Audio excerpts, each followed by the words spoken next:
When commanders across the globe need more American military power, they often turn to Marine Expeditionary Units, or MEUs. Each unit is a team of about 2,000 Marines and sailors who deploy on amphibious warfare ships. It takes 3 amphibs, 2 small ones and one that looks like a mini aircraft carrier, to make an amphibious ready group, or ARG, which transports the Rapid Response Forces along with thousands more sailors. Once deployed, these Marines and sailors are the military's Swiss Army knife, providing everything from strike power to non-combatant evacuation operations to disaster relief. Amphibs are vital to us. They're an existential part of who we are as Marines. General Eric Smith, the top U.S. Marine, tells VOA the military needs 3 of these 3-ship units deployed abroad at all times.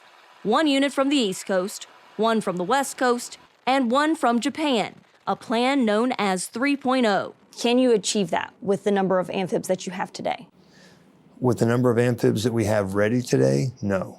I have the Marines and I have the squadrons and I have the battalions and the batteries to do it. I just don't have the amphibs. The ship shortage saga, which has steadily worsened since the early 2000s, has divided the Marine Corps and the Navy.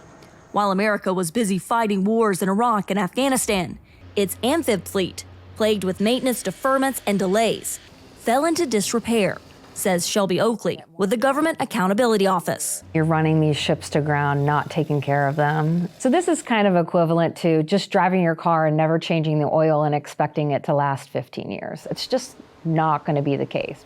In a perfect ship cycle, the Commandant says he needs at least 27 amphibs to continuously deploy 3 of these 3-ship ARG MEUs. 9 amphibs deployed, while 9 are used for training and 9 are in maintenance.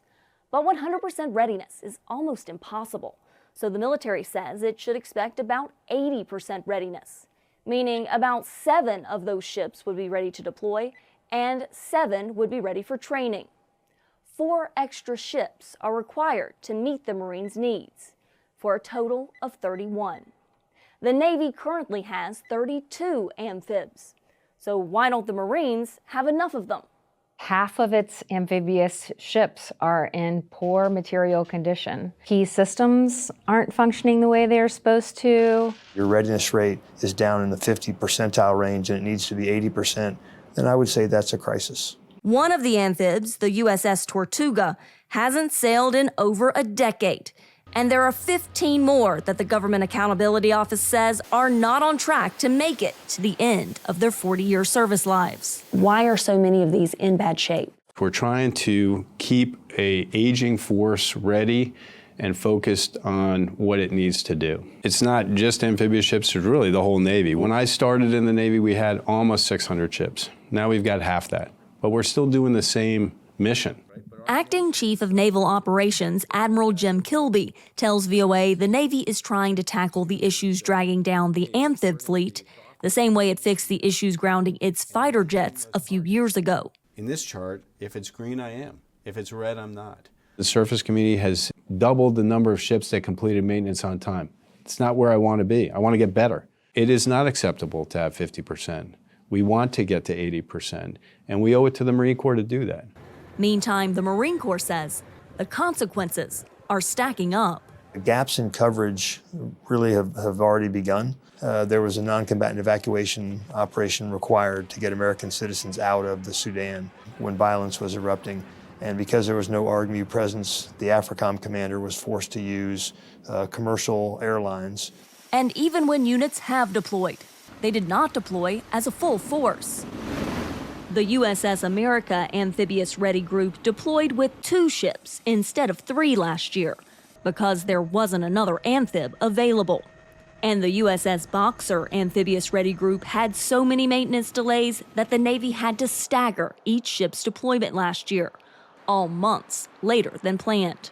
What was supposed to be a 9-month deployment resulted in just 2 months with all 3 ships together. When the Boxer wasn't there, they couldn't do F-35 operations. They couldn't support an international partner as they had planned.